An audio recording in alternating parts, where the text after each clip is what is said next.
Hello everybody, welcome back to my YouTube channel. My name is Mackenzie Davis. I am a YouTuber, a content creator, a realtor, and also a college student. So for whatever part of that interests you, I hope that you'll stick around. Today's video is going to be one that is highly requested, and that is talking about real estate exams and how to pass them. I did fail my real estate exam the first time around. Well, I failed my state portion and I passed national.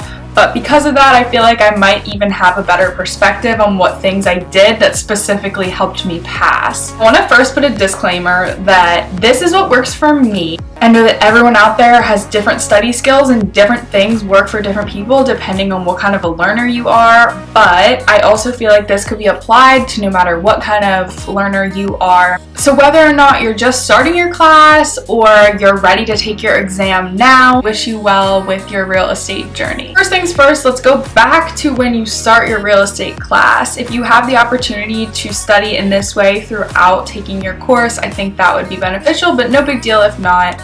I am typically a note taker. That is how I learn things. That's what I do in my college courses, and that's what's always worked for me. But when it came to real estate class, I realized really quickly that it was way too much material to retain by taking notes, and I wasn't actually learning anything.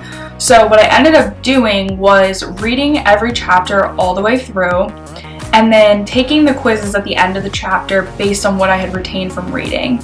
That way I could just kind of freely read and just take in what I took in. After, I would look back at the quiz and see what I got wrong, and then also the questions that I just guessed on. And I made flashcards out of those questions. So then for each chapter that I was going through, I had this stack of flashcards that continued to get bigger and bigger until I went to take my real estate practice exam.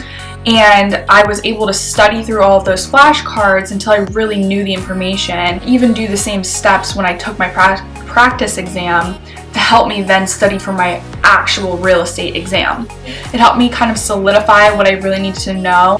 The next thing that I did to kind of ensure my success was to block off a good amount of time to just study. I was working full-time that summer. I was training for half marathon. I had an internship, and I was also trying to get my real estate class done. So it's kind of one of those things where it's all over the place, and I was having to block out specific hours of my day to do my real estate class. I actually finished my real estate class in 2 weeks. I did 7% every single day and was able to get my license in 2 months. And I think that the reason I was able to do it so quickly was because I knew that I had to sit down for a few hours every night to get that 7% done. And that really motivated me to keep going because I wanted to get it done and done quickly. Something else you can do to be helpful to yourself before you take the exam is give yourself a few days off, maybe over the weekend or something, to spend the entirety of your day studying. I think that that gave me a lot more freedom to kind of dive into the things that I wasn't understanding. Aside from my flashcards, I had a list of the things that I was just confused on. There's a lot of liens and a lot of loans and a lot of things that sound the same, but they aren't.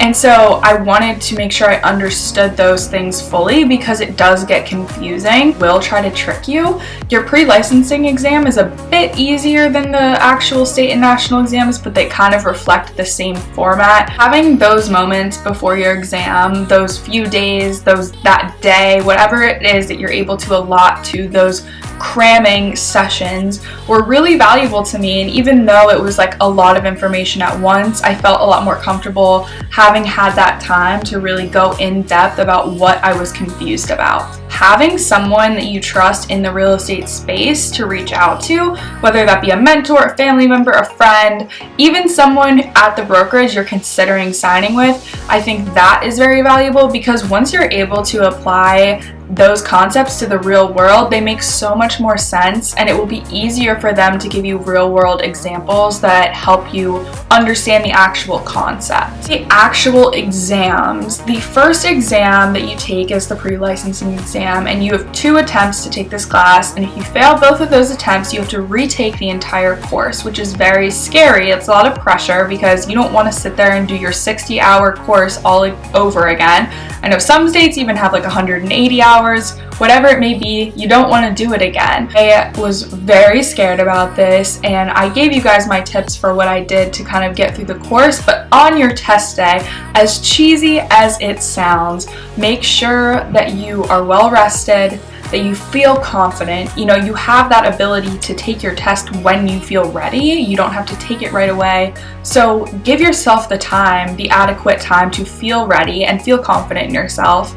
And, you know, eat a good breakfast, and those things without realizing will kind of set you up to feel more confident. I know that when I took my pre-licensing exam, I took it at home, and it was proctored and the camera was on and someone was watching me, and that whole thing just made me full of anxiety. So having a good night's sleep, no caffeine, a good breakfast, I was at least able to balance the anxiety, whereas my typical self would be freaking bouncing off the walls if I had had a Dunkin' coffee like I typically do. These are typically done in person. They are both proctored. They're taken at the same time. So it's kind of confusing when you explain it because it's like state and national. You can pass one, fail one, pass both, fail both, whatever, but you actually take them in the same sitting. State is much shorter. It has less opportunities to get questions right. That's why it's harder for most people. I'm speaking from my perspective in Maryland, so maybe it's different where you are, but that's how it was here. It was very well known that state was harder.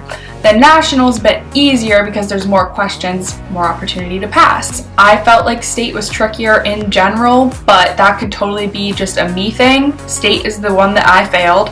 I'm not just saying those things to make myself feel better. That's genuinely what I have heard about the exams. I took my state and national exams right in the peak of COVID, right around June or July of 2020. So everybody was masked, it was in person, but the COVID protocols were very strict, couldn't have water in the room, all of that good stuff. But also, it took a long time for me to get a testing slot because of the fact that there wasn't a lot of testing centers open. I hope that's not still the case for you guys, because it definitely, I wish that I could have taken it right after I took my pre-licensing exam.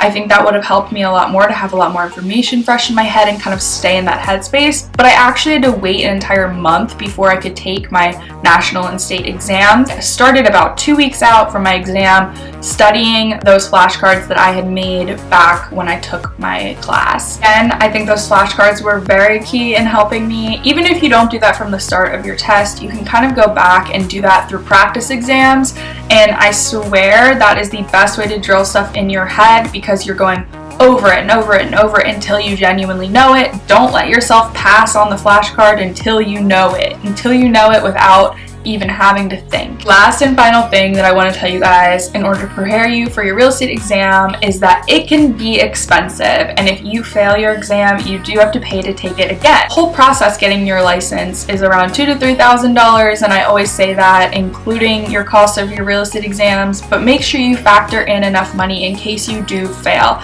And yes, it happens. It happened to me. It happens to everyone. I want you to know that more people fail than they do pass their first time around.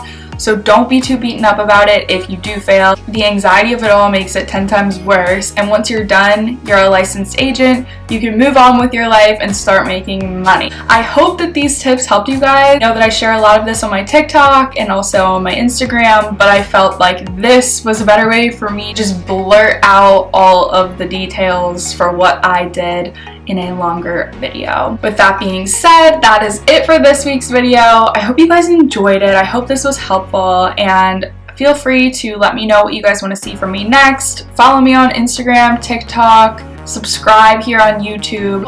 I hope you guys have a great Christmas coming up this weekend and a happy new year. I'm going to be taking a little bit of time off between now and then, so I will be seeing you guys soon, but I'm wishing you all the best.